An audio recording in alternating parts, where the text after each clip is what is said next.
nama kampungnya.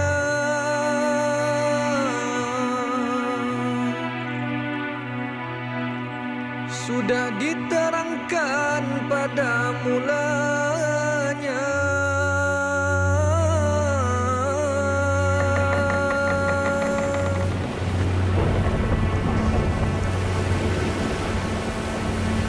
Di tepi sungai Martapura letaknya.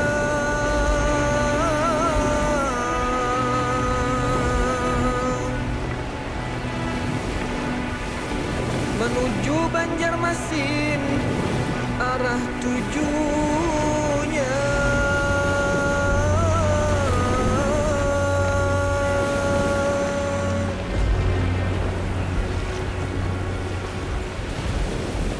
Syiar Islam membahana. Doa dan tekad juang kalahkan halangan. Badai topan, bergunung-gunung ombak bukan lagi ancaman. Hanya puja-puji kepada Sang Halim, dilantunkan hamba-hambanya.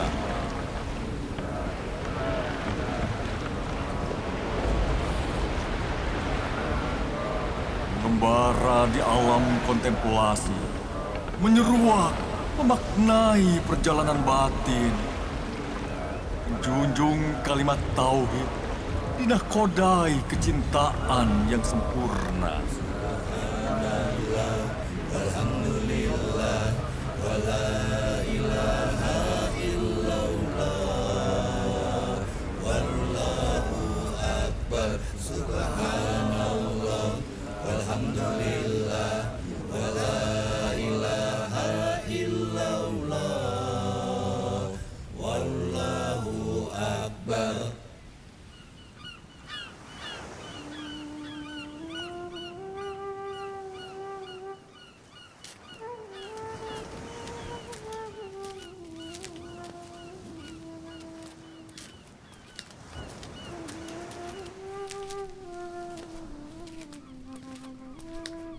Selamat datang di tanah Betawi.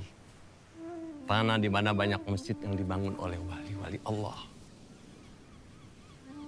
Masya Allah, rasa syukur yang tak terhingga saudara-saudaraku. Abdul Somad Al-Falembani, Daud Al-Fatani, yang mau jauh-jauh meninggalkan tanah airnya sendiri demi mengantarkan kami sampai ke tanah Betawi.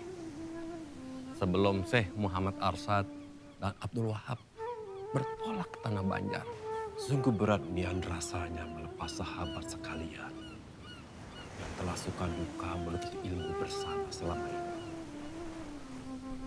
Kita telah berikrar akan menjadi cahaya, menyikap tabir dari kegelapan menuju terang. Hanya amanah yang kita emban dari menuntut ilmu di tanah suci yang membuat kita harus berpisah. Demi membesarkan syiar di tanah air kita masing-masing, demi tegaknya cahaya Islam. Ayo Syekh.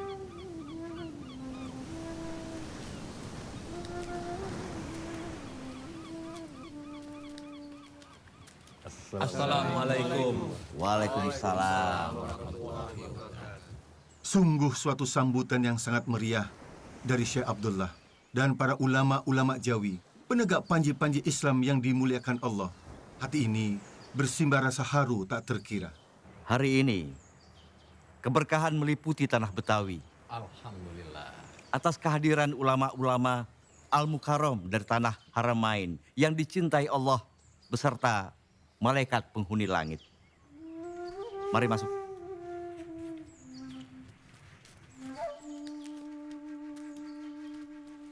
Syekh Muhammad Arsyad dan Syekh Abdurrahman Al-Misri beserta para sahabat sempat singgah di Pulau Penyengat. Benarkah kabar itu? Allahumma na'am, ya Syekh Abdullah. Kami singgah dulu di beberapa tempat, di Pulau Penang, Perak, lalu singgah ke Tumasik, dan terakhir kita mampir ke Pulau Penyengat Riau. Kami mengajar di masjid-masjid di sana. Alhamdulillah, banyak ilmu yang kami dapatkan saat mengajar.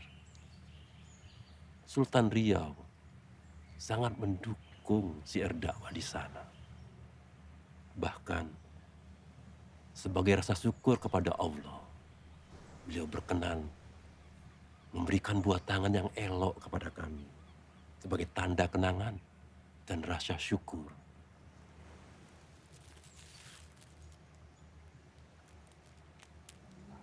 Masya Allah. Alhamdulillah. Permisi.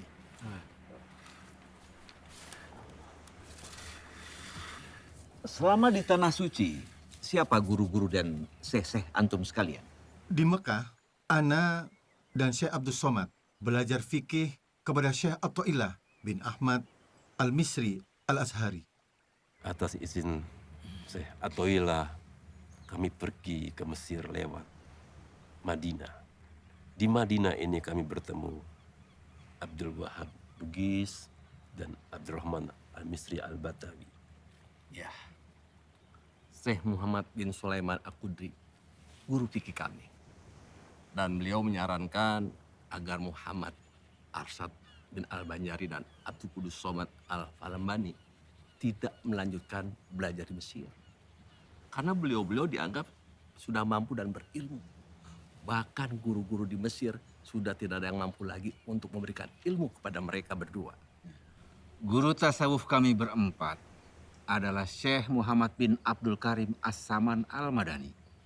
Kami diperkenankan suluk dan khalwat langsung di bawah pimpinan dan pengawasan Syekh Muhammad bin Abdul Karim As-Saman. Alhamdulillah, kami berempat diberi tugas sebagai khalifah Tarikat Salbaniyah untuk Tanah Jawa. Alhamdulillah. Betapa beruntungnya para syekh sekalian dapat belajar langsung dengan guru-guru yang berilmu tinggi.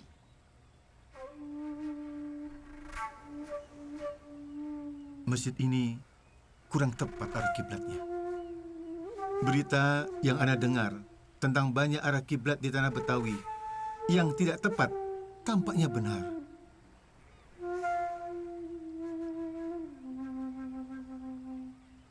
Tidak tepat. Alafu ya Syekh Abdullah, sejak masjid ini dibangun, apa pernah dihitung lagi arah kiblatnya? Oh, belum pernah, Syekh. Tapi ada apa dengan arah kiblat masjid kami? Ya Abdullah, coba antum ikut Ana, begitu pula yang lain, agar menjadi saksi.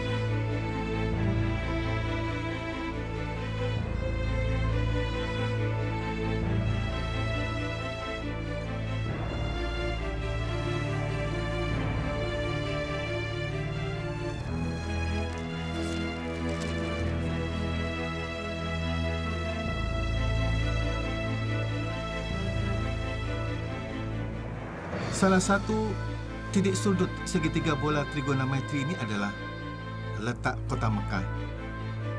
Titik sudut yang kedua adalah kutub utara. Dan titik sudut yang ketiga adalah letak yang hendak ditentukan arah kiblatnya. Maka inilah derajat dari Mekah sampai ke Betawi. Dan garis khatulistiwa membuat titik tepat seperti ini.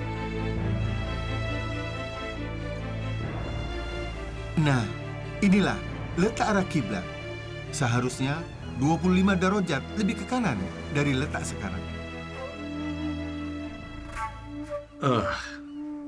Tidak mungkin, Syekh Muhammad Arsyad. Ana yakin, masjid-masjid di kota kami dibangun oleh wali-wali kasyaf yang dengan karomahnya dapat melihat secara langsung tepat atau tidaknya arah kiblat.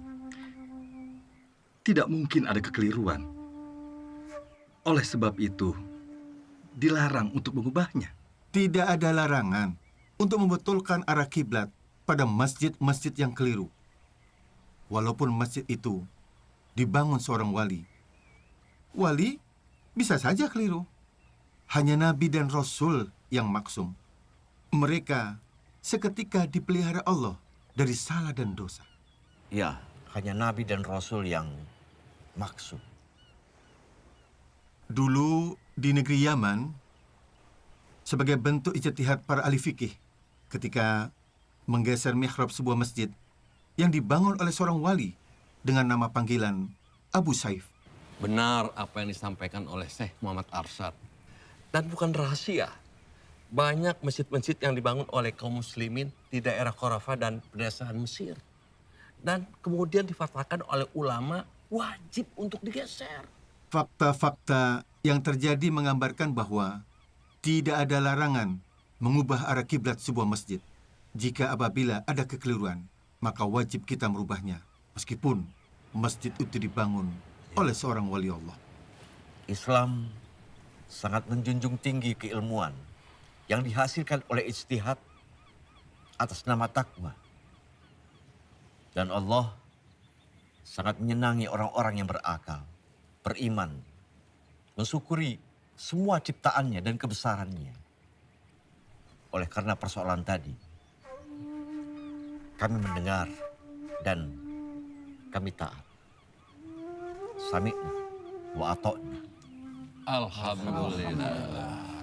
Allahu Akbar. Malam purnama di dermaga Sunda Kelapa. Berita kehebatan Syekh Muhammad Arsyad telah tersiar ke penjuru. Demang penjilat menyampaikan berita demi mendatangkan pundi-pundi uang kepadanya. Yang Mulia Gubernur Jenderal, telah tersiar kabar tentang seorang syekh bersama sahabatnya datang dari Tanah Suci Mekah. Dan bisa mengubah arah posisi kiblat di beberapa masjid wilayah Batavia. Benarkah itu revolusi? Undang syekh itu. Kita buktikan kebenarannya. Baik. Jangan-jangan dia penipu. Tapi Tuan Gubernur Jenderal, dia seorang syekh. Syekh Muhammad Arsyad Al-Banjari. Gubernur Jenderal Hindia Belanda berniat menguji sekaligus menjatuhkan martabat Syekh Muhammad Arsyad Al-Banjari demi tujuan memadamkan cahaya kebenaran. Benarkah arah kiblat masjid itu salah? Bisa jelaskan? Kesalahannya adalah seharusnya bergeser 25 derajat dari letak arah kiblat yang ada sekarang. Dengan menentukan letak lintang dan bujur Mekah, maka letak derajat berada di 21 derajat, 20 radian, 67 derajat, 0 radian. Kami menghitung menggunakan tongkat istiwa. Dengan perhitungan 3 titik sudut segitiga bola trigonometri ke arah Mekah. Adapun untuk perhitungan titik 0 derajat bujur, bukanlah menggunakan patokan Greenwich London, tapi seharusnya berpatokan pada Jazairul Khalidat Asbahni. Adapun bintang kutub tidak selalu dapat dilihat pada setiap negeri yang terletak di garis khatulistiwa. Demikian juga di negara yang berada di sebelah selatan khatulistiwa, seperti Banjar dan Jawa. Maka pada negeri-negeri itu tidak dapat bintang kutub dijadikan dalil untuk menentukan arah kiblat. Namun, ujung pedoman selalu menunjukkan ke arah utara. Kebetulan searah dengan posisi keberadaan bintang kutub utara berada. Allah berfirman dalam Al-Quran Surah Al-Anbiya ayat 33, dan dialah yang telah menciptakan malam dan siang, matahari dan bulan, masing-masing berada pada garis edarnya. Sadaqallahul Adzim. Bagaimana Syekh Muhammad menilai kedalaman laut? Kita sedang berlayar menuju Laut Jawa. Kedalaman air laut bisa diukur dengan menggunakan tali simpul yang berbandul. Tali simpul berbandul yang ditenggelamkan ke dalam laut yang dihitung dengan perkiraan yang tepat. Maka akan mendapatkan berapa kedalaman air laut. Tuan Syekh Muhammad Arsyad Al-Banjari yang terhormat, ada satu pertanyaan akhir yang harus Syekh jawab. Tentang apa isi kelapa yang saya pegang ini? Itu buah kelapa. Dan Allah takdirkan isinya air. Gubernur Jenderal tak patah arang. Silahkan dibelah.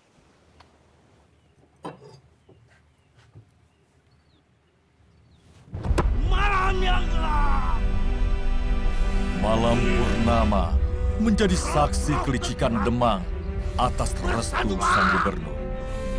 Siasat jahat bersekutu dengan iblis dijalankan demi mempermalukan Syekh Muhammad Arsyad Al-Banjari.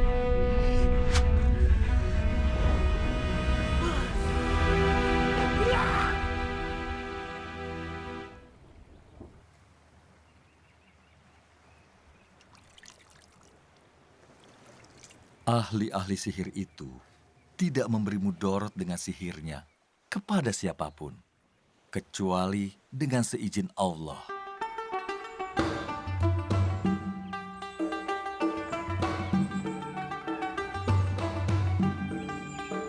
Kejayaan Kesultanan Banjar di bawah pimpinan Pangeran Hatta Dilaga yang bergelar Sultan Tahmidullah II menjadikan bumi Banjar sebagai pusat perdagangan komoditas.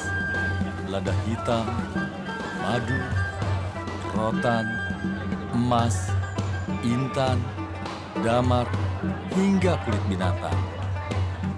Pemimpin-pemimpin wilayah di Kesultanan Banjar bekerja keras memakmurkan warganya atas petunjuk Sultan Tahmidullah II.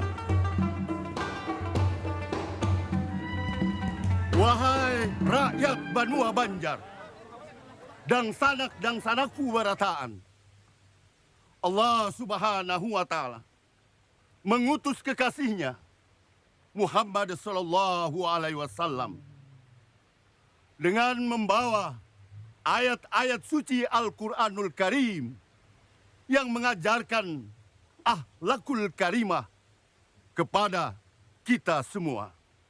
Dan insya Allah akan membawa kita ke jannah, membawa kita ke surga. Di tengah-tengah kita hadir Syekh Muhammad Arsyad Al-Banjari.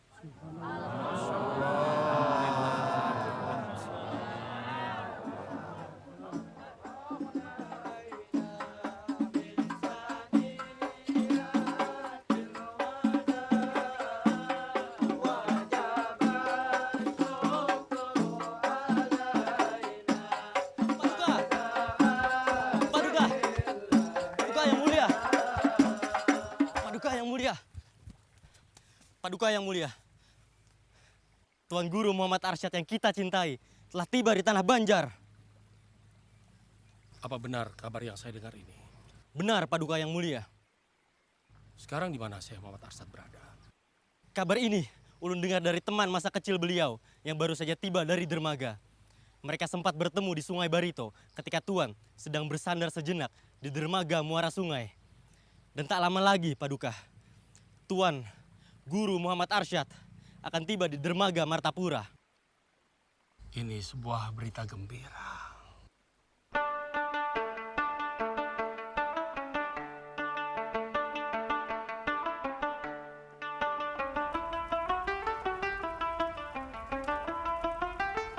Assalamualaikum. Waalaikumsalam warahmatullahi wabarakatuh. Selamat datang, Syekh. Datang kembali di lingkungan istana. Sungguh suatu kehormatan, Paduka yang mulia.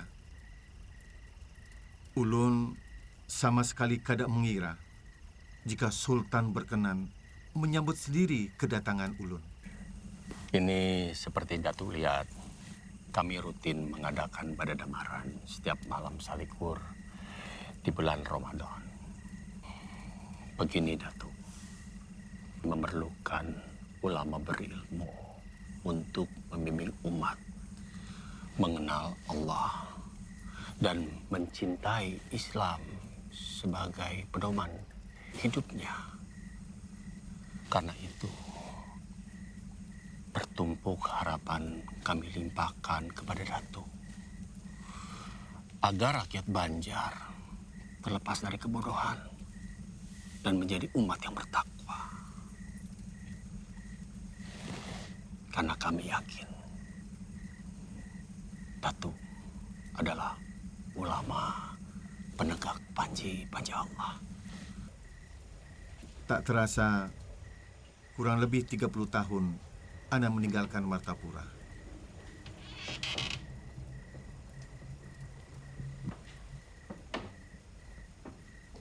Assalamualaikum. Assalamualaikum. Waalaikumsalam. Abah, ini Syarifah. Syarifah? Syarifah anakku? Iya, ini Syarifah, Abah. Dekat sini, nak.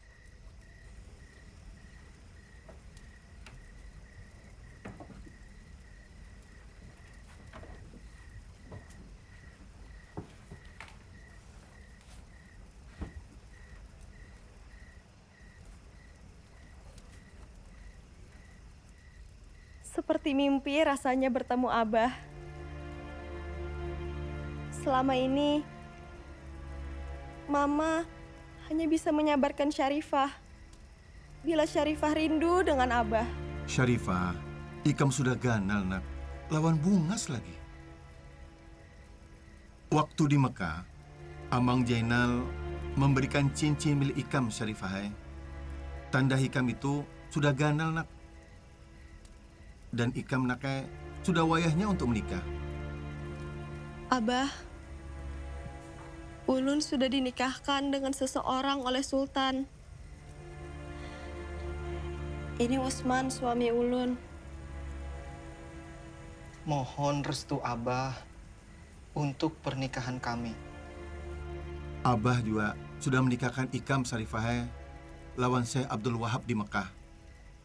Atas dasar Wali Mujibir.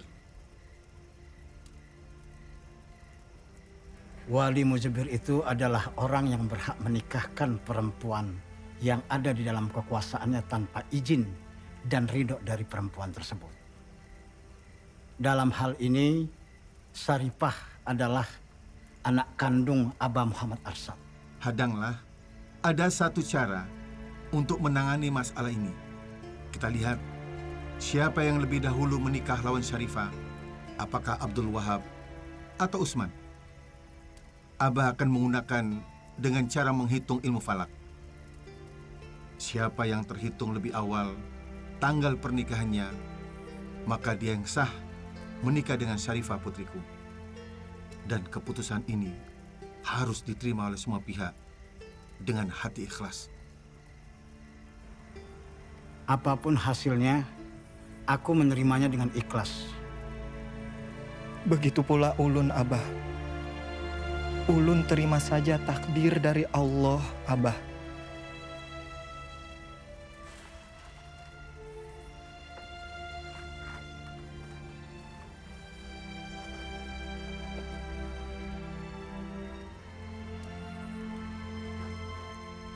Nah, baiklah. Hasil sudah didapatkan. Berdasarkan perhitungan falak, ternyata pernikahan Syekh Abdul Wahab lawan Syarifah lebih dahulu daripada pernikahan Usman lawan Syarifah. Ini disebabkan karena hasil dari perhitungan ilmu falak itu sendiri. Maka pernikahan Abdul Wahab dengan Syarifah putriku menurut agama syah. Ulun terima hasil ketetapan Abah. Dan Ulun mengikhlaskan Syarifah demi kebahagiaan Syekh Abdul Wahab.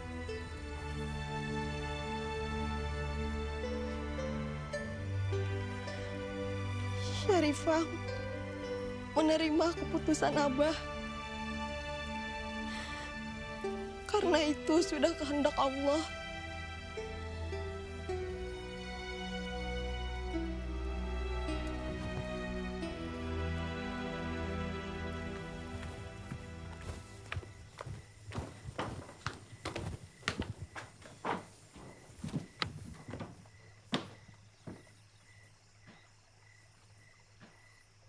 Silakan Pangeran Amir.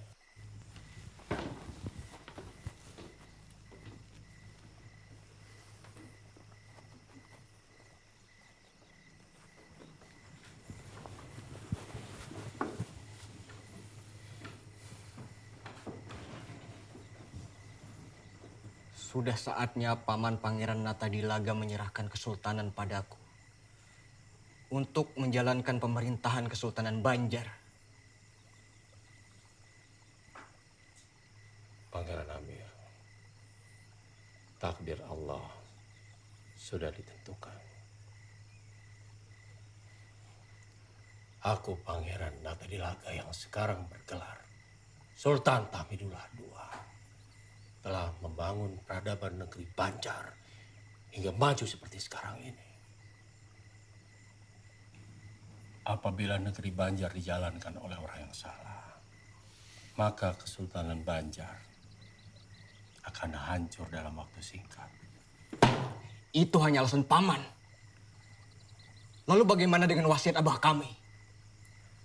Sultan Muhammad Aliuddin Aminullah yang mewasiatkan bahwa tahta akan diturunkan pada anak-anaknya. Dan kami semua sudah pantas menduduki tahta itu, Paman.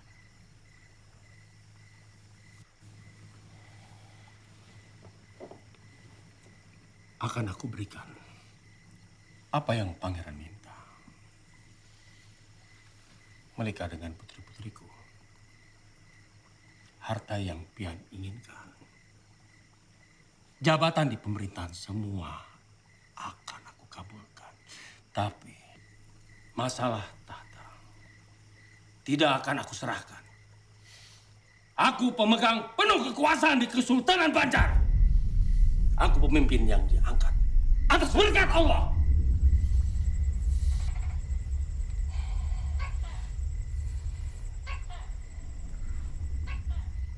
Baik.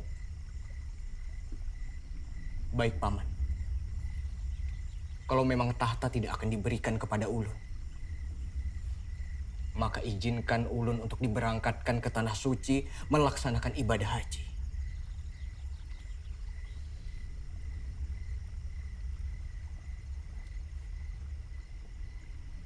Cita-cita yang sungguh mulia, Pangeran Amir. Aku akan kabulkan keinginan Pangeran. Segala biaya dan perlengkapan akan ditanggung Kesultanan Banjar.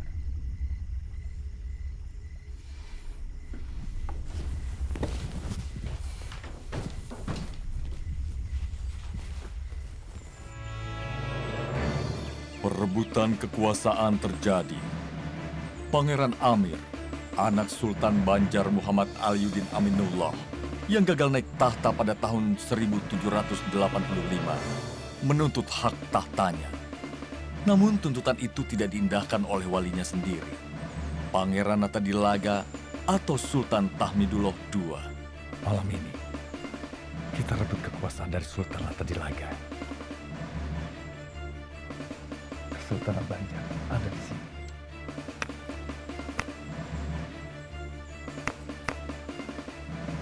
Dia dijaga oleh Pak Penjuru. Kamu lewat sini. Kalian lewat di sini. Paman, kita akan bertemu di sini. Kita akan gempur Natadilaga. Sasaran berdua.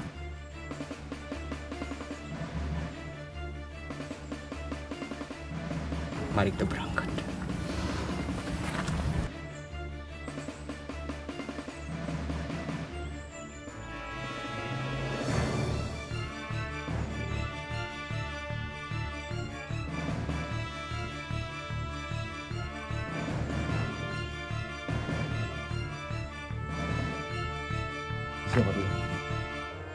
Sudah cukup pembicaraan kita malam ini. Saya mau istirahat. Paduka! Paduka yang mulia. Panglima. Ada kabar dari mata-mata kita. Pangeran Amir serta pasukan terpilihnya malam ini akan melakukan serangan diam-diam ke istana. Mohon izin Paduka. Ulun siap melumpuhkan serangan ini. Tumpas perlawanan mereka. Siap, Paduka. Tunggu. Pangeran Amir jangan sampai terluka. Siapkan pedang. Daulat Paduka.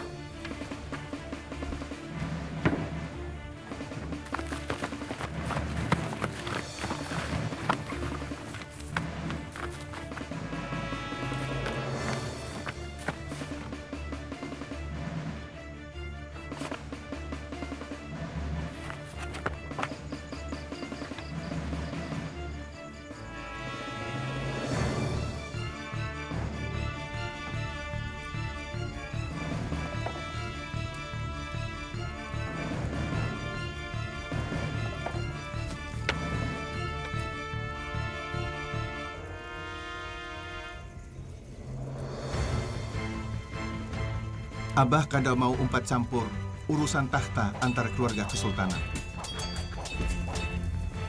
Masalah tahta adalah masalah rumit. Kedua belah pihak punya keinginan untuk berkuasa.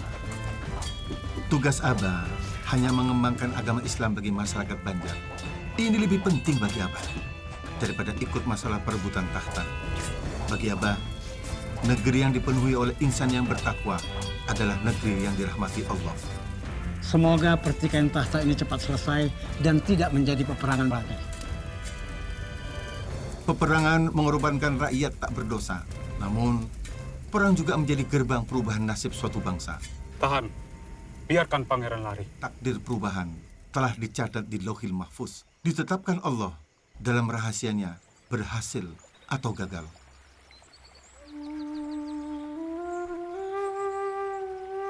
Sejak kecil, Muhammad Arsyad telah dianugerahi berbagai bakat.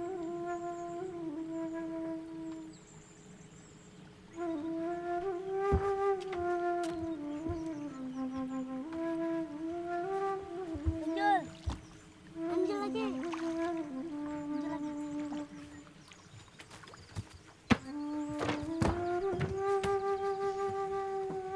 Paduka Sultan, ini yang membuat lukisan itu.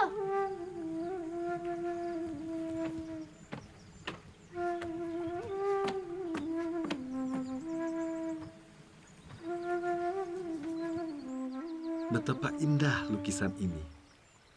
Siapa nama Ananda? Nama ulun Muhammad Jafar. Kenapa Ananda melukis gambar, sungai, perahu, dan gunung-gunung? Di sekitar lukisan, gambar, lafaz Allah. Allah menciptakan semuanya. Gambar sungai mengalirkan air supaya perahu-perahu bisa berjalan di atasnya. Kalau gunung itu tinggi, ujungnya runcing. Bentuknya seperti perahu terbalik. Kalau gunung tidak bisa terbalik, maka sebaliknya. Cerdas nian, Ananda. Masih kecil, namun pikirannya dalam seperti orang dewasa. Begitu pula lukisan, kaligrafi, sangat indah. Paduka, Ananda ini seperti Galuh. Kelak dibuka menjadi intan bernilai tinggi. Dia sungguh dianugerahi setumpuk bakat. Anak ini akan kubawa ke istana untuk dididik. Cari orang tuanya. Tertumpah rasa kasih sayang seisi istana kepada Muhammad Arsyad yang mempunyai nama lahir Muhammad Jafar. Gurunya sangat kagum atas kepandaian muridnya.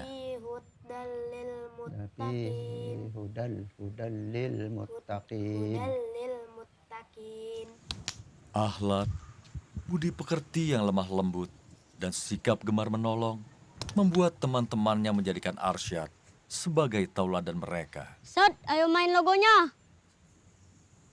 Nah, boleh Arsyadnya.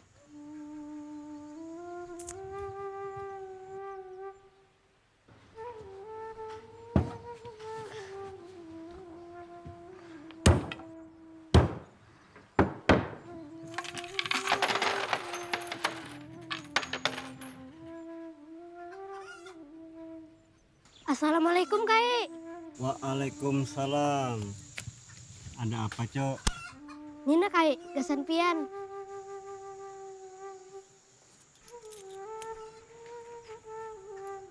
Terima kasih, Cula. Nggih, sama-sama. Nun permisi dulu lah.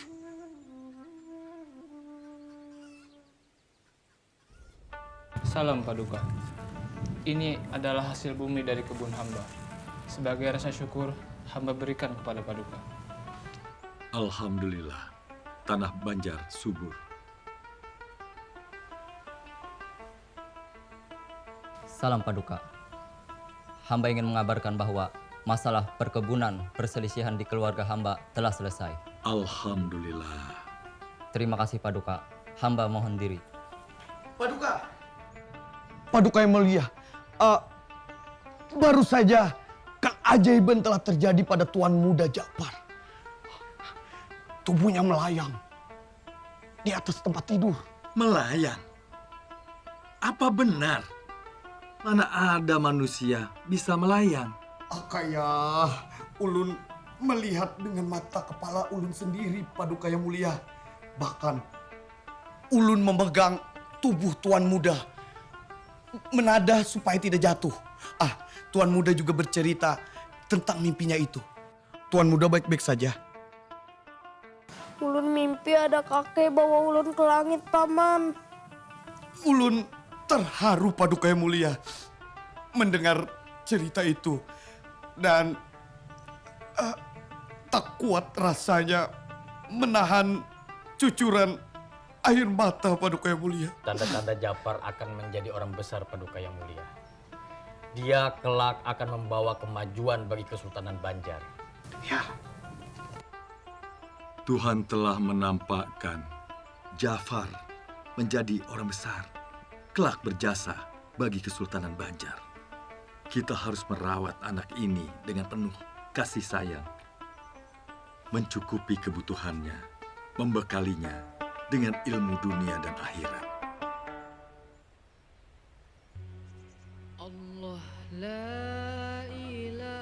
Ulun Muhammad Arsyad. Pian Burungai akan ulun kawat dengan kasih sayang. Masa remaja Muhammad Arsyad dilalui pada saat Sultan Hamidullah, berlanjut ke masa Sultan Tamjidillah berkuasa.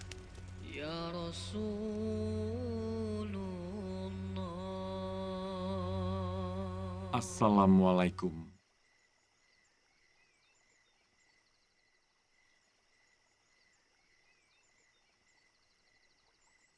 Ananda Arsyad, usiamu sudah pantas untuk menikah.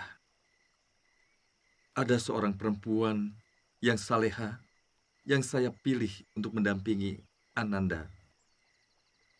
Supaya hidup Ananda tenang, tak kalah menuntut ilmu. Ngaran perempuan saleha itu adalah Bajut.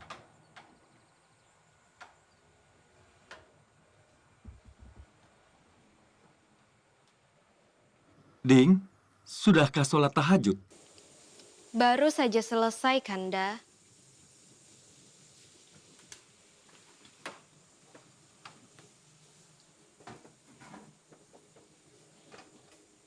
Ding, malam ini begitu hening.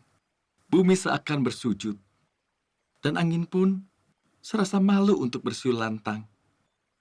Apakah malam ini malam Lailatul Qadar? Bahkan, biasanya malam diramaikan dengan senandung nyanyian jangkrik. Kali ini, sunyi senyap, Kanda. Semoga anak kita lahir dalam keadaan sehat, Dinda. Menjadi anak soleh dan soleha. Berbakti kepada orang tua dan agamanya. Dan semoga kelak menjadi ulama penegak panji-panji Allah. Amin, Kanda. Semoga Allah berkenan mengabulkan, Kanda. Malam ini, Allah menunjukkan hidayahnya kepada Kanda. Ada tekad kuat di hati untuk menuntut ilmu ke tanah Haramain. Kanda, Dinda memerlukan Kanda untuk menemani kelahiran anak yang kita dambakan bersama. Tapi bakti diri kepada Allah lebih utama. Dinda ikhlas melepas Kanda. Jadikanlah Dinda pendamping Kanda dalam syiar Islam. Waktu berpisah tak dapat ditunda. Air mata pun tak bisa ungkapkan rasa. Untayan doa jadi penanda asa. Rasa ikhlas melepas kepergiannya. Menembus relung malam, tiada batas. Detak jantung dua hati saling berbalas. Penghubung kala rindu tiada bertepi. Namun cintaku pada Sang Khalik tiada henti. Berat ku rasa tanpamu. Aku mencintaimu, suamiku. Namun Haramain telah menunggumu. Ya Allah, pemilik segala kerajaan, anugerahilah ilmu dari tanah Haramain. Anak keturunanku menjadi ulama-ulama yang tangguh dan berilmu demi syiar kalimat tauhid di tanah Banjar. Cita-cita yang mulia anak Nda Arsad. Kurestui niat Ananda. Kesultanan Banjar memerlukan ulama-ulama pembimbing umat. Kesultanan akan maju di bidang keagamaan dan ilmu pengetahuan. Islam menjadi kemaslahatan bagi rakyat Banjar. Muhammad Arsyad Muda menuntut ilmu agama dan pengetahuan umum di Mekah selama 30 tahun. Di Mekah, karena kecerdasannya, Muhammad Arsyad diberi izin untuk mengajar di Masjidil Haram. Ia mendapat sebutan syekh atau seorang ulama dengan keilmuan agama Islam yang tinggi. Di tiap sisi wilayah tempat kita membangun madrasah, kita doakan mudah-mudahan tempat ini selalu terjaga dari kekuatan jahat yang merusak. Di mana ada kebaikan bersemi, di situ kejahatan tak akan diam.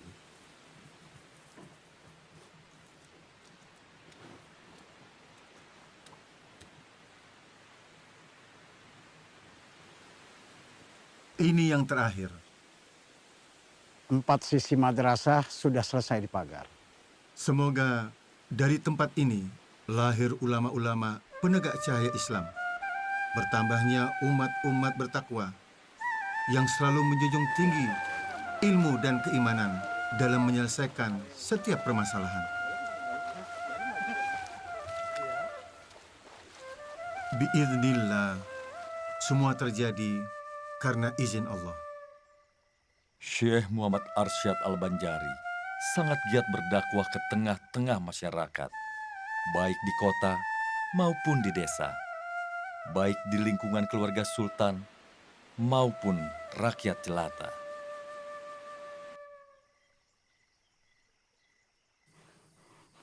Dasar binahong.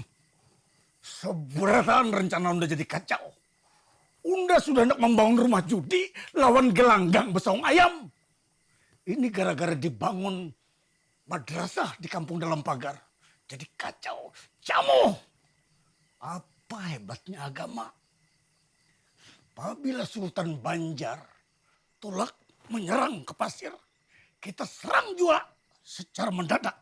Kayak apa? Aku. Sabar, Bauntonglah. Assalamualaikum. Ada apa loh? Guru, anak ulun lawan ulun kelaparan. Kan ada makanan di rumah. Laki ulun kada mau begawi. Hanya asik lawan amalan-amalannya. Ulun kada tahu lagi harus kayak apa, Guru. Ulun minta tolong pian, Guru. Kawalah pian menyadarkan laki ulun.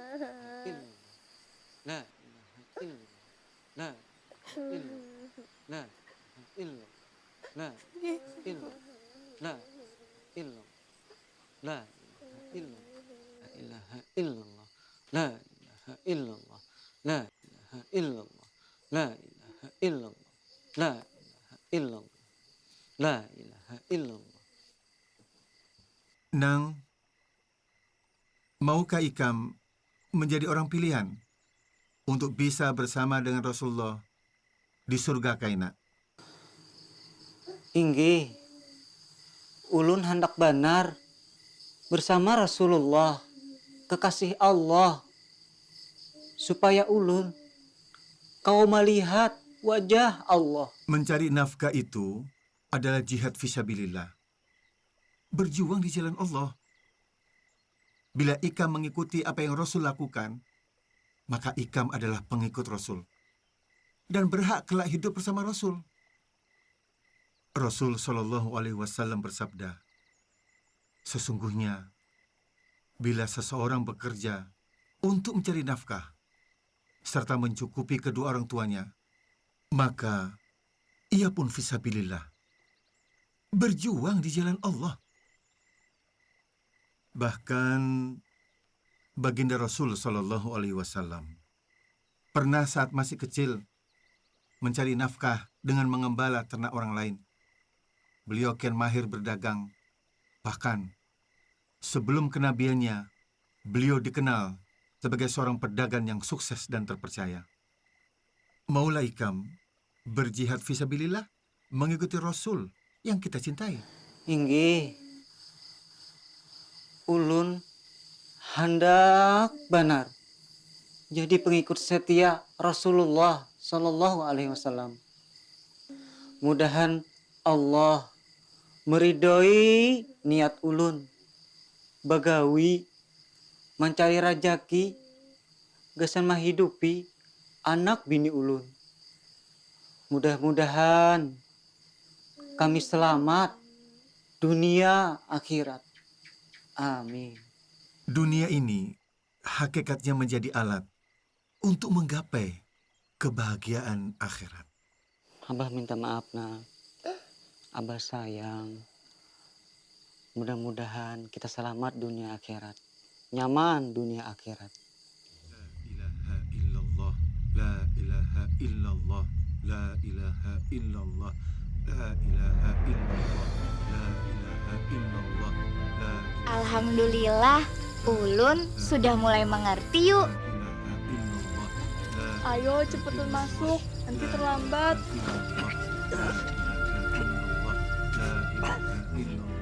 La ilaha illallah, la ilaha illallah, la ilaha illallah.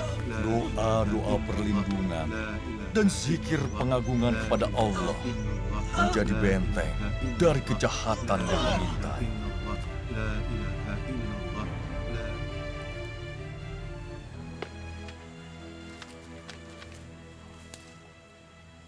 Ini dasar binahong. Kenapa nangka itu jangan kawa? Hah? Wow! Sudah dipadahi. Kenapa? Kada pintar nih. Sudah aku padahi, bakar bila perlu.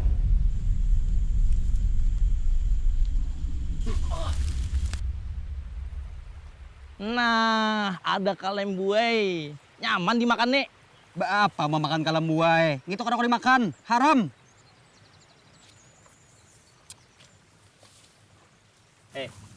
Kalem buai itu halal dimakan. Nah, kalem buai itu haram.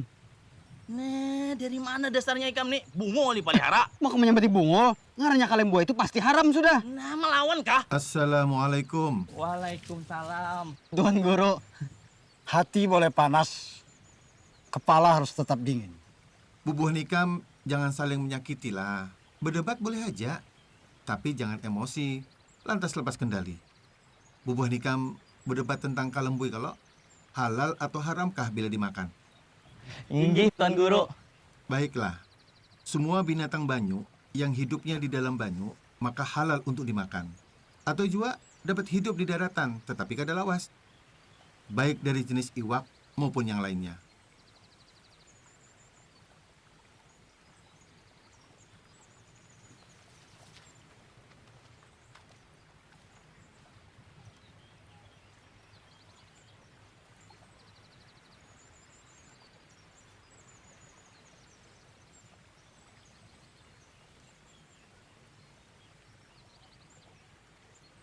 Haram memakan kalomboy.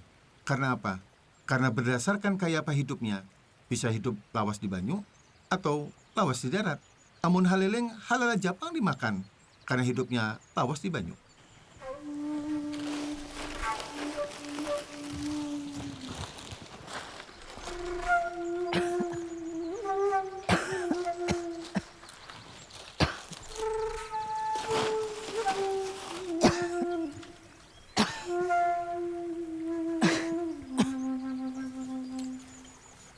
Wahab. Iya, Pak. Tolong Pang dan Isidin. Iya, Pak. Assalamualaikum. Waalaikumsalam. Nini kerja sendiri? Inggih, Datu. Laki ulun lagi garing banget. Sampai kada kobo bangun. Dan ulun sudah mulai kada kuat. Anak Nini? Kedua anak ulun tulak merantau. Sampai ini kada simbulikan. Nini tinggal di mana? Di kampung sebelah, Datu. Kada jauh pada sini. Boleh kami antar? Terima kasih, Datu.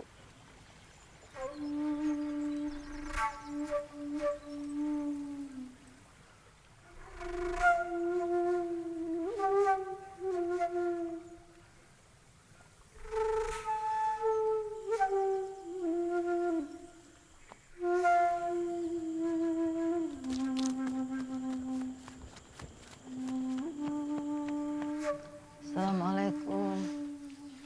Silakan masuk, Datu. Ayo. Silakan duduk, Pak Tuan Guru.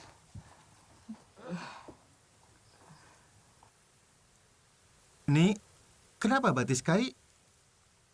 Kai diseret buaya gunung di Sungai Martapura, Datu.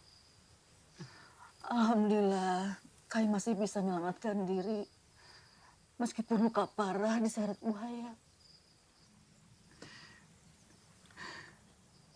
Parah sekali lukanya. Betul, Wahab. Kita harus segera bawa mereka berdua ke dalam pagar. Pian berdua, sore ini juga hendak kami bawa ke kampung dalam pagar Gasan Dirawat. Alhamdulillah. Datu berdua datang menolong kami di kala kami sekarang. Datu berdua utusan Allah. Ayo ya kayu. La ilaha illa anta. Allahu Akbar. Nanti di kampung dalam pagar, Kai dan Nini dibantu oleh Pananamba dari istana.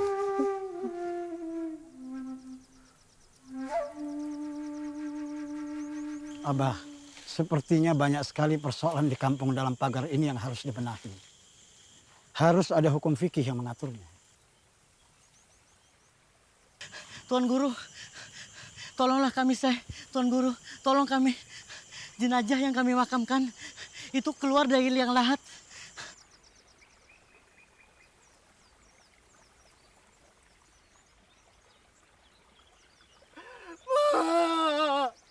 Maafkan anak Mama. Tanah di wilayah Banjar memang banyak berjenis rawa atau tanah gambut. Ketika curah hujan tinggi, maka dengan mudah mayat keluar dari dalam kubur. Mudah rusak, bahkan banyak dimakan hewan buas. Betul, Tuan Guru. Kemarin ada jenazah yang dimakan binatang buas. Sudah kami kafani dan kami makamkan lagi. Tapi kemarin naik lagi dan jasadnya rusak parah.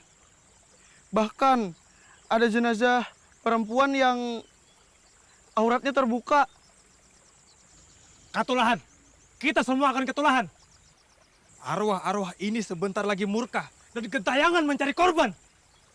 Jangan imani tahayul, bisikan iblis itu. Sebaiknya mayat yang sudah dikafani ditempatkan di dalam tabela agar jasadnya kada hancur. Banua Banjar ini kebanyakan tanahnya rawa dan tanahnya juga gambut. Berbeda di Arab atau di Timur Tengah yang pada umumnya tidak ada rawa dan tidak ada gambut. Maka pemakaian tabela hukumnya wajib di sini. Betul Tuan Guru. Kata Abah yang pernah ke tanah Arab, di sana hanya ada padang pasir. Keadaan alam yang berbeda yang membuat hukum fikih menyesuaikan diri dengan masalah yang dihadapinya. Makruh lagi bid'ah menanam mayat di dalam tabela. Tiada makruh bahkan wajib karena uzur. Seperti tanah berair atau rupui atau mayat perempuan yang tidak ada muhrim atau takut akan binatang buas yang mengorek ke tanah kubur itu.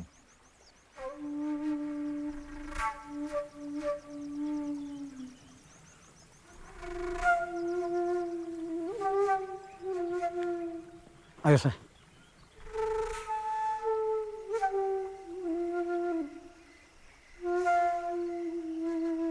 Daun ini sangat berkhasiat mencegah luka kai yang makin parah dan membusuk. Daun ini ulun campur dengan ramuan buatan yang dapat dengan cepat mampu mengeringkan luka. Padi, Padi, Padi, ampun, Padi, Padi, Padi, Padi. Ini ramuan dari tanah Hindi, Datuk. Pengobatan daun kelor ini sudah ada sejak bahari kala. Ulun terima kasih banyak. Pian mau mengobati ulun. Paduka yang mulia, alhamdulillah, Kesultanan yang Paduka pimpin sangat maju perekonomiannya. Pembangunan terjadi di mana-mana. Pengajaran Islam maju pesat. Mengaji dan membaca tulis Arab Melayu semakin membumi. Rakyat Banjar semakin mengenal tentang tauhid dan fikih. Pengajaran ilmu nahwu dan sorof yang diajarkan guru-guru dalam bahasa Arab memudahkan santri-santri bisa membaca dan memahami kitab-kitab berbahasa Arab, insya Allah. Dari pesantren kampung dalam pagar ini, bermunculan para mubalik, ulama, guru agama, serta orang alim. Insya Allah.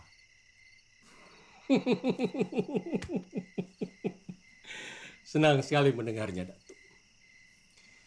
Kesultanan Banjar akan disegani hingga ke mancanegara.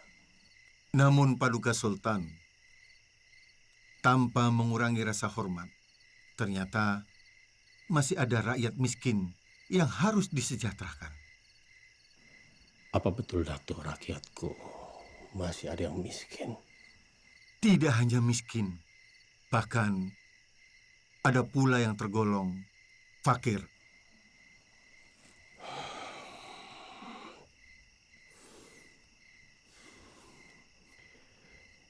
Kemiskinan adalah cermin dari kegagalan suatu negeri.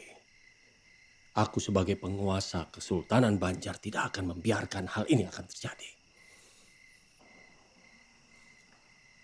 Anugerah amanah dari Allah sebagai Khalifah Kesultanan, maka aku akan sejahterakan negeri ini secara merata. Akan aku kerahkan segenap kemampuanku, Datuk. Baik Paduka Sultan, sebagai orang Banjar akan mencurahkan segenap pemikiran, mendukung daya dan upaya Paduka dalam rangka mengentaskan kemiskinan.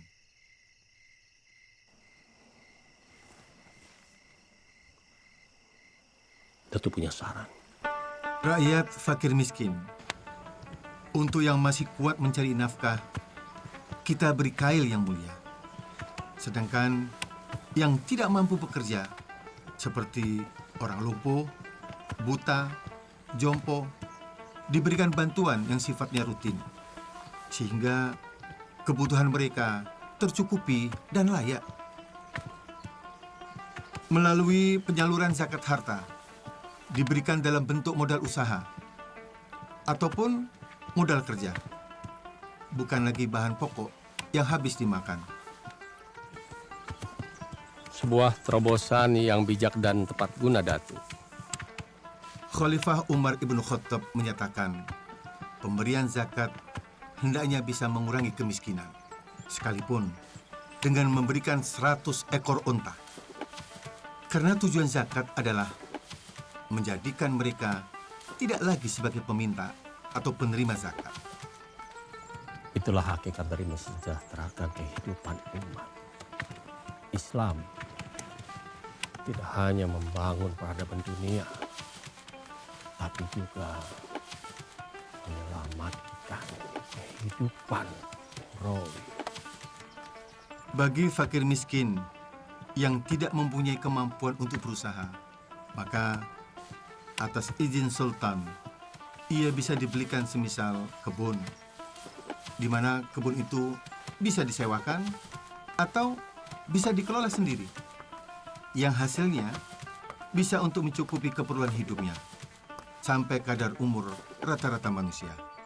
Sedangkan bagi fakir miskin yang mampu bekerja, penyaluran zakatnya diutamakan berbentuk alat yang sesuai dengan kemampuan mereka. Buruh tukang, kita belikan alat pertukangan. Buruh tani, kita belikan alat pertanian. Bagi fakir miskin yang mempunyai keahlian tertentu, maka atas izin sultan, ia dibelikan alat atau sarana yang bisa dipergunakan untuk mencari nafkah. Meskipun alat yang dibutuhkan itu lebih dari satu macam, maka ia bisa dibelikan semisal kebun untuk menutupi kekurangannya. Kurang lebih seperti itulah paduka sultan. Bagi fakir miskin yang mempunyai keterampilan berdagang, maka ia diberi modal sesuai dengan keperluannya, meskipun itu banyak. Jika hasil dari usahanya itu belum mencukupi, maka ia boleh menerima zakat lagi. Baik, Datu. Aku sebagai penguasa Kesultanan Banjar sangat mendukung masalah zakat ini. Aku tugaskan Datu untuk mengelola zakat demi sebesar-besarnya kemakmuran rakyat Banjar. Selain pendapatan pajak dari Kesultanan Banjar sendiri.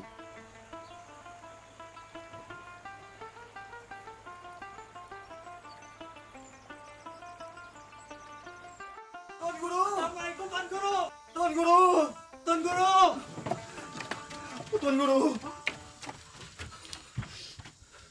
Tuan Guru, saya ingin bertobat dan terimalah saya menjadi santri. Tuan Guru.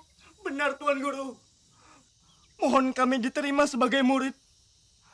Sudah banyak darah orang tak bersalah kami tumpahkan. Syekh dengan tegas memberitahukan cara memakamkan jenazah mama saya. Ketika jenazah mama saya dimakamkan dalam peti kayu, malamnya mama datang dalam mimpi. Mama tersenyum. Biar mama... Lihat, bubanan. Mama sudah tenang di sana. Bahianan sekalinya. Ubahlah tingkah laku Ika Manang. Syekh. Ini Reh, naga-naganya pacangan jadi musuh pribadi Unda. Syekh dalam pagar, nih, jepes musuh ikam. Kita.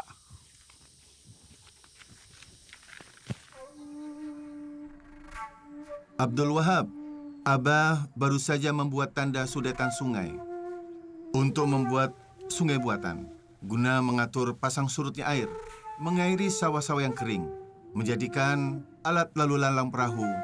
Ini semua dapat menghidupkan perekonomian di wilayah Banjar. Sudetan ini mempermudah pedagang-pedagang untuk datang dari mana saja dan berniaga di Martapura. Sistem pengairan sebagai bagian dari kebudayaan leluhur yang dikenal oleh masyarakat Banjar. Ada berbagai ragam bentuknya. Ada anjir, andil, tahta, syaka, dan antasan. Lalu sudetan yang Abah lakukan ini apa namanya? Handil, saluran kedua yang bermuara pada sungai. Kita bisa kerahkan para santri untuk melebarkan sungai lebih dari 30 meter dengan kedalaman 7 hingga 10 meter. Kita mulai kerjakan awal kemarau, semoga selesai di musim hujan.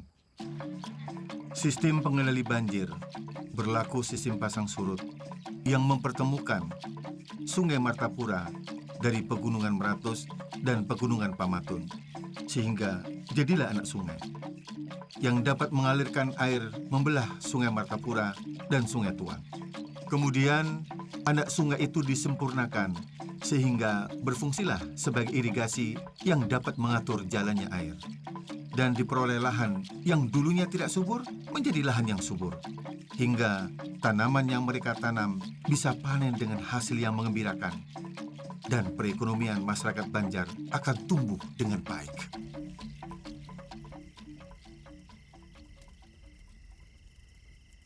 Terima kasih Paduka Sultan. Biarkan bendahara yang membagikan secara langsung di bawah pengawasan kita. Ya, aku ingin menyaksikan rakyatku sejahtera. Tidak ada lagi kata miskin. Sudah unda padahi, kacaukan dalam pagar. Bila perlu, bakar madrasahnya. Kada pintar, itu aja kada kau matasi. La ilaha illallah, la ilaha illallah. La ilaha illallah. La ilaha illallah. La ilaha illallah. La ilaha illallah. La ilaha Awas! illallah. Kada tolong jebes. Hadangi nyawa. La ilaha illallah. Hadangi! La ilaha illallah.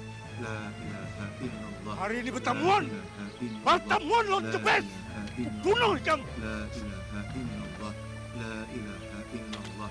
La ilaha illallah. La ilaha illallah. La ilaha illallah.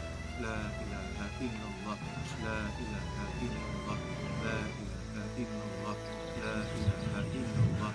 La ilaha. Tapi aku harus membunuhnya. La ilaha illallah. La ilaha illallah. La ilaha illallah.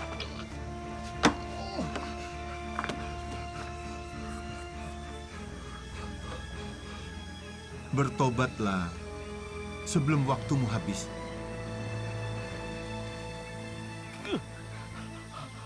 Ampun, Se. Ampun. Ulun kalah. Ulun bertobat, Se. Ulun tobat. Sebelum seseorang ingin menjalani, memahami, dan mengamalkan lebih lanjut tentang tasawuf, maka ia harus mengenal dirinya. Man arafa nafsahu, faqad arafa rabbahu. Datuk Sanggol tinggal di Tatakan Tapin. Pertama kali kami bertemu di Mekah, Tuan saat itu mengenakan baju palembangan hitam. Abah kebingungan. Celana hitam. Kenapa bisa orang Banjar laung di ke kepala. Mekah setiap hari Dari Jumat? manakah Tuan berasal sebenarnya? Ulun namanya Sanggul. Ulun dari Tatakan Tapin. Tapin? Tapin Banjar? Inggih, Datuk. Masya Allah. Datuk, dari mana asalnya? Nah, tetamu orang Banjar sekalinya. Ngaran ulun Muhammad Arsad, asal kampung Lok Gabang, Martapura. Ulun kira Datuk orang Timur Tengah. Abah ulun memang punya darah di sini. Pekerjaan Abah adalah sebagai ahli pengukir kayu untuk kegiatan pertukangan di dalam Istana Banjar. jiwa seni nampaknya turun ke ulun yang senang melukis. Rasa dalam jiwa digerakkan oleh sihir. Sedangkan akal menyeru dalam jahar. Keduanya berpadu dalam kecintaan pada ilahi. Sujudnya bagai batu, takbirnya mengguncang arash. Dalam pujian Rahman dan Rahimnya, langit menyibak samudra batin, mereguk limpahan nur dalam suka dan cita, dan menangis dalam kerinduan yang menyayat. Setitik noda dosa menyilaukan permata ketakwaan. Penyesalan hanya jadi hiasan. Kemarahan menjadi tombak angkara murka. Hanya perisai hati melumpuhkan kekuatan hakiki. Singkap kemilau cahaya sang kholik hingga mata terpejam. Dari helai nafas menderu hingga detak jantung merayap dalam sunyi. Yang ada hanya keagungan namanya. Datuk sudah berapa lama di Mekah? Ulun kemari Jumat kemarin. Ulun setiap Jumat kemari untuk bersembahyang. Tapi ke Mekah sangat jauh jaraknya. Mana mungkin? Ulun kada berdusta, Datuk. Baiklah, baiklah. Kalau Datuk Sanggul merasa tidak berbohong, bila pian berbulik lagi ke Mekah, tolong bawakan buah yang sedang musim di Martapura. Ingat, di Jumat depanlah. Riau-riau padang si Bundan, di sana padang si tamu-tamu. Rindu dendam menatap rembulan, di hadapan Allah kita bertemu.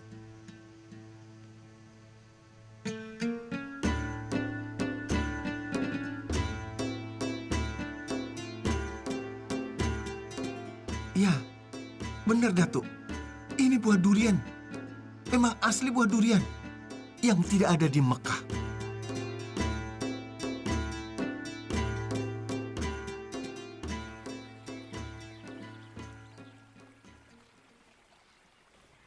Dar, kita ini dare kawan sekenceng, kawan semuak seliur. Ikam ingatlah kita bahari, mulai lok selong, lok buntar, sampai kita ke Sungai Jingah. Nah, kehendak akulah darlah, kita ini tua sudah dare. Lawan sekira kem tahu, unda ini sudah bertobat. Nah, jadi unda hendak nyawa bertobat juga. Nah ini. Oh, jadi kayak itulah nyawa lah. Hah? Takutan kah? Lawan nangakan Datu. Apa ngaganya? Arsat. Datu Arsat. Datu dalam pagar kerja. Takutan kah? Hah? Nih nah, abadar. Kan suatu takutan. Dar, unda ini kada pernah takutan dar. Ikam tahu seorang, tapi unda ini sadar. Oh, punya muftinya udah. Punya mufti. Ah, pernah takutan. Punya mufti. Menyuruh udah bertabur. Punya mufti. Punya mufti. Ya.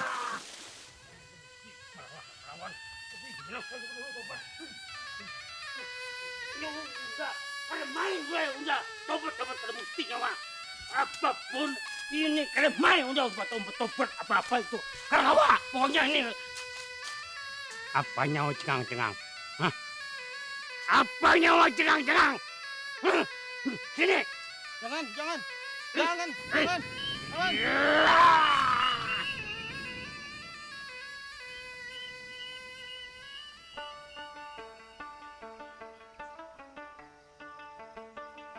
Assalamualaikum warahmatullahi wabarakatuh. Waalaikumsalam warahmatullahi wabarakatuh.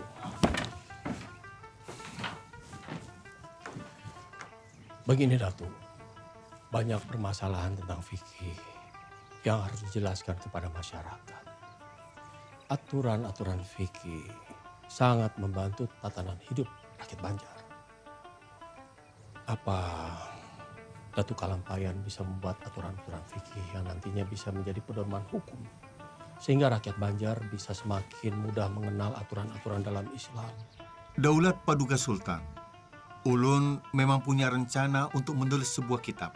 Dan ulun sudah mengumpulkan beberapa masalah yang terjadi di masyarakat Banjar yang akan ulun tulis dalam sebuah kitab. Bagus sekali, Datuk. Ternyata Datuk sudah mengumpulkan bahan-bahannya.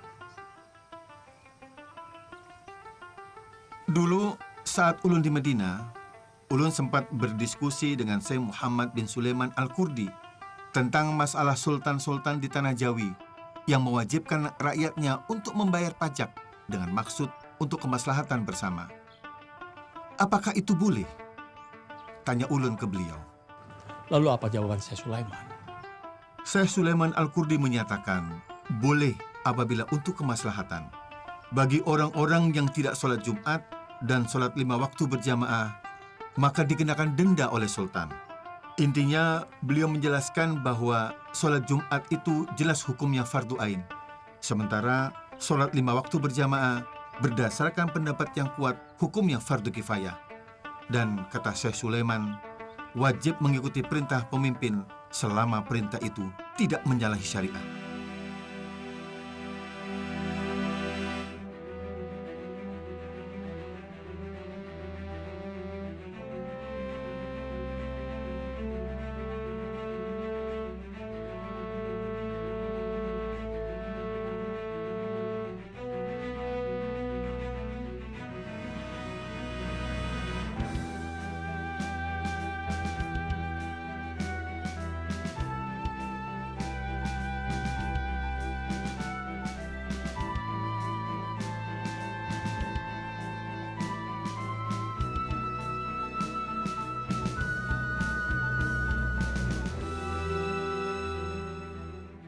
Paduka Sultan, Kitab Sabilal Muhtadin ini adalah untuk kepentingan pelaksanaan hukum Islam di Kesultanan Banjar. Maka perlu dibentuk Mahkamah Syariah. Lembaga ini berada dalam struktur kesultanan yang dipimpin oleh seorang mufti dan juga seorang qadhi paduka. Apa itu mufti dan qadhi, Datuk? Mufti adalah hakim tertinggi. Posisi mufti berada di bawah sultan. Tugasnya memberikan fatwa dan nasihat kepada sultan. Ia bertanggung jawab mengawasi Mahkamah Syariah di Kesultanan Banjar. Sedangkan qadhi, ia bertindak sebagai hakim sehari-hari di ibu kota Kesultanan Banjar. Untuk menjalankan lembaga hukum berkaitan dengan aturan-aturan fikih, telah ulun rangkum dalam aturan-aturan fikih dari berbagai aturan fikih yang ada. Ulun himpun dalam sebuah kitab yang ulun beri nama Sabilal Muhtadin. Di dalam kitab yang ulun buat dalam bahasa Arab Melayu ini, bertujuan agar mudah dimengerti orang Banjar. Ada beberapa pokok pikiran ulun sendiri untuk melengkapi dari berbagai aturan-aturan fikih yang ada. Salah satunya dengan kitab Siratal Mustaqim, karya Syekh Nuruddin Ar-Raniri, yang ulun tuangkan juga dalam kitab ini. Kitab ini bermazhab Syafi'i, yang banyak dijadikan rujukan, namun kurang dimengerti orang Banjar, karena menggunakan bahasa Melayu Aceh. Luar biasa, Datuk. Kitab ini memudahkan aturan-aturan agama Islam, makin dimengerti oleh rakyat Banjar. Aku akan menyebarluaskan hingga menjadi rujukan bagi kerajaan-kerajaan Islam lainnya. Karena kitab Sabilal Muhtadin ini isinya sangat lengkap, membahas aturan-aturan hukum Islam dan menggunakan bahasa Melayu. Menurut Datuk, siapa yang pantas duduk menjadi mufti dan qadhi di Kesultanan Banjar? Cucu ulun yang sedang berdakwah pantas menjadi mufti. Namanya Muhammad As'ad Paduka. Sedangkan Abu Su'ud, dia adalah seorang mubaligh dan pantas menjabat sebagai seorang qadhi. Sedangkan ulun juga mengusulkan putra ulun Sihabuddin, Zainuddin, Hasanuddin sebagai khalifah. Kitab yang akan dijadikan undang-undang ini berisi lengkap dengan mahkamah syariahnya dan para pejabat yang akan menjalankannya. Luar biasa jasa Datuk bagi Kesultanan Banjar. La haula wa la quwwata illa billah. Syarat tayamum itu ada 10 perkara. 1. Alat yang dipergunakan tayamum adalah tanah. 2. Tanah yang dipakai itu suci. 3. Tanah yang dipakai bukan tanah mustakmal, yakni yang sudah dipakai untuk kegiatan bersuci yang lainnya. 4. Murni dari campuran. Assalamualaikum warahmatullahi wabarakatuh. Waalaikumsalam warahmatullahi wabarakatuh. Ayuha.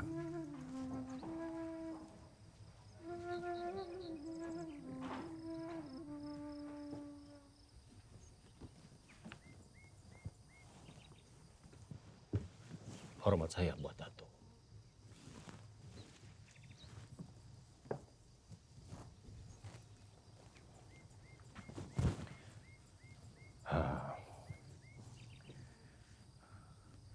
Datuk Harsyad, tampaknya Kesultanan Banjar membutuhkan tempat khusus untuk pendidikan agama Islam. Benar, Paduka Sultan. Demi perkembangan pengajaran, memang lebih baik ada tempat tertentu. Sehingga orang yang ingin belajar agama Islam, perhatiannya bisa lebih terpusat. Sekaligus memudahkan orang-orang dari wilayah manapun bisa datang ke tempat itu. Apa Datuk punya bayangan di mana tempat yang baik untuk mewujudkan cita-cita ini? Allahumma na'am, Sultan.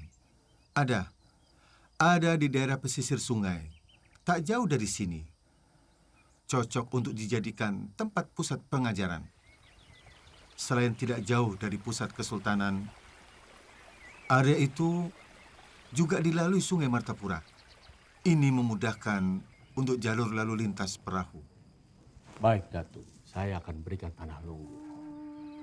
Karena Datuk adalah bagian dari keluarga besar Kesultanan Banjar. Di tempat itu akan dibangun rumah untuk Datuk. Dan saya berharap kelak nantinya di tempat itu akan menjadi pusat pengembangan agama Islam di Kesultanan Banjar.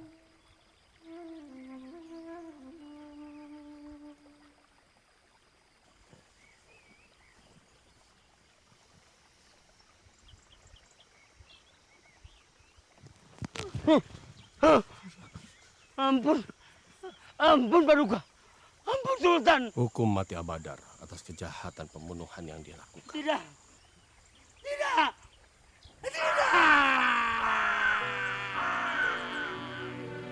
Suatu saat, Syekh Muhammad Arsyad Al-Banjari sangat ingin mengunjungi Datuk Sanggul sahabatnya. Dan Nanti kalau aku tutup usia, aku ingin saudaraku Arsyad yang memandikan jenazah. Dia tinggal di kampung dalam pagar Martapura. La ilaha illallah Muhammad Rasulullah. Innalillahi wa Assalamualaikum. raji'un.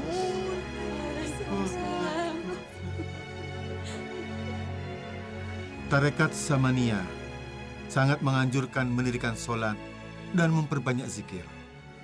Berperilaku lemah lembut kepada kaum fakir miskin. Berusahalah jangan mencintai dunia.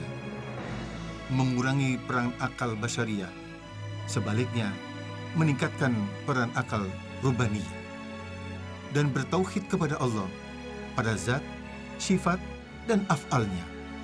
Syekh Muhammad Arsyad Al-Banjari selama 40 tahun berjuang tanpa pamrih, berdakwah, mengajar, mendidik, menulis kitab-kitab, serta membuka lahan-lahan pertanian, hingga membangun pusat keagamaan di Kesultanan Banjar. Perjuangannya bagai matahari yang menerangi kegelapan. Hingga kini, pemikiran dan kitab-kitab karyanya dipelajari di dalam negeri hingga ke mancanegara.